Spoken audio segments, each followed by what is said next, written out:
Imagine this, a federal courtroom packed with tension, the room silent as every head turns toward a familiar face.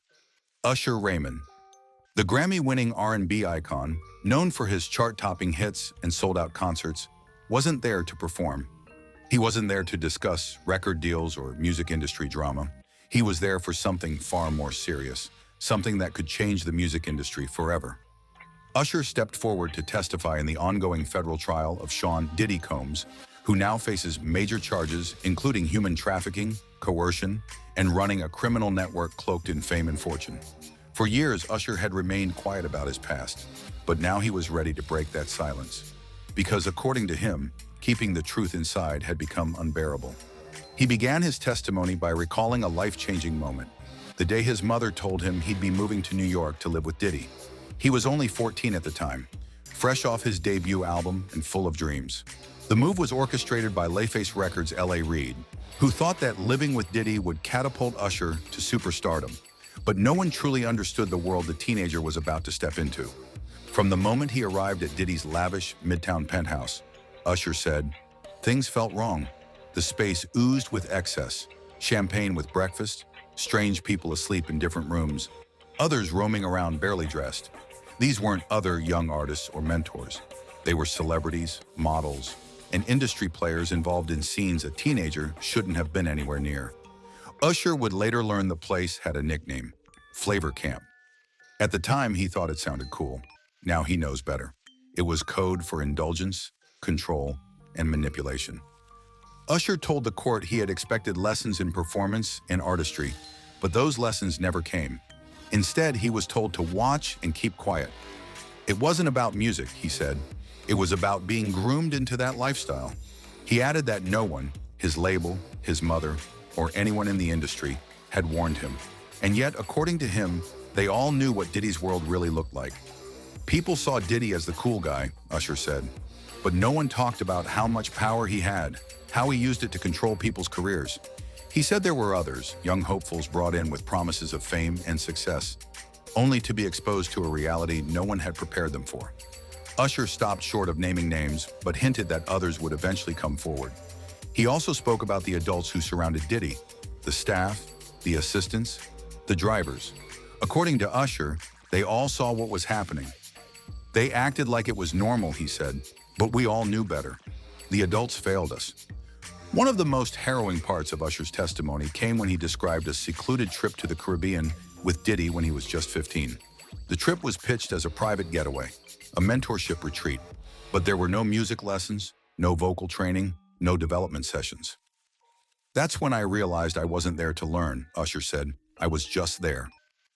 As the courtroom sat in stunned silence, it became clear that Usher's story wasn't just about personal trauma.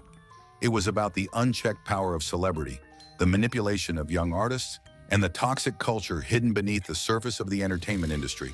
And for the first time, Usher was no longer singing. He was testifying.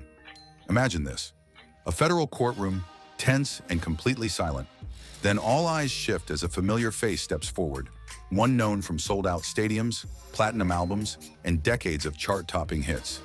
Usher Raymond, the Grammy-winning R&B icon, wasn't there to perform or celebrate a career milestone. He was there for something far heavier, to testify against Sean Diddy Combs in one of the most explosive trials in music history. For years, Usher stayed silent. But now, with Diddy facing serious federal charges including sex trafficking, coercion, and running a criminal network disguised as a music empire, Usher has finally broken his silence. And what he shared has shaken both the courtroom and the entertainment world. His voice trembled as he began. Usher spoke about the moment his life changed. He was just 14 years old when his mother told him he'd be moving to New York to live with Diddy. At the time, it sounded like a dream. Usher had just dropped his debut album, and music mogul L.A. Reid believed that Diddy could take him to the next level. No one, not his label, not his team, not even his mother, knew the true cost of that decision. Usher described arriving at Diddy's Midtown Manhattan penthouse, expecting a mentor, a coach.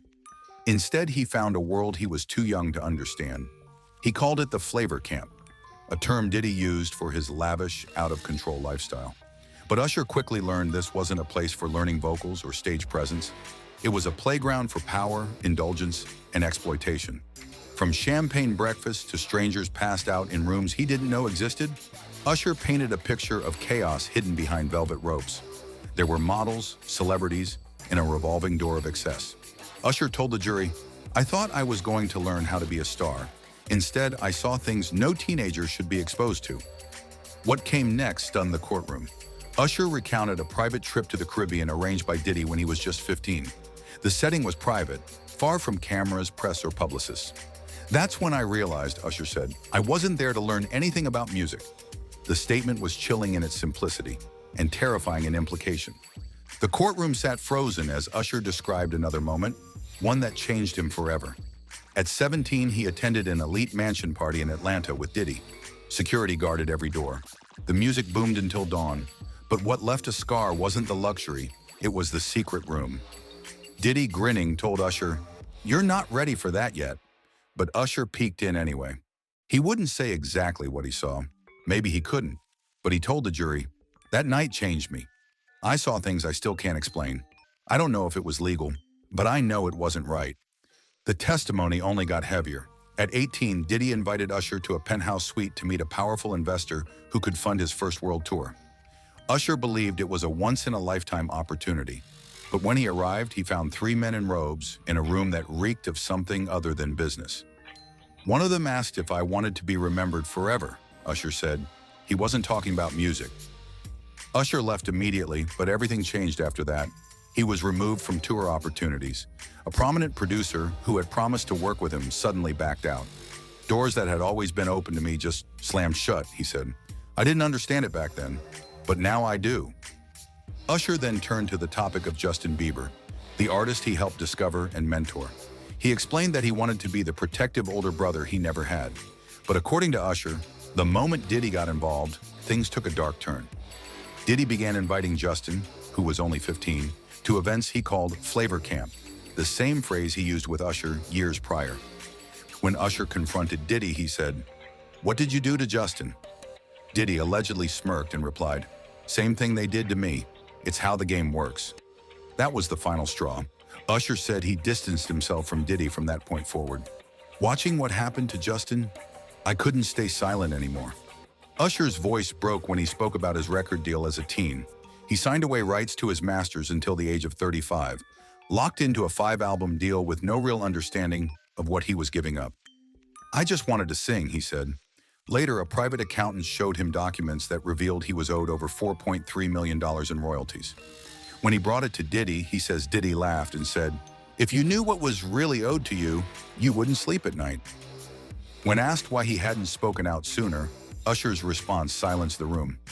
"Because I thought I owed him," he said quietly. "I thought staying silent meant I could still be grateful.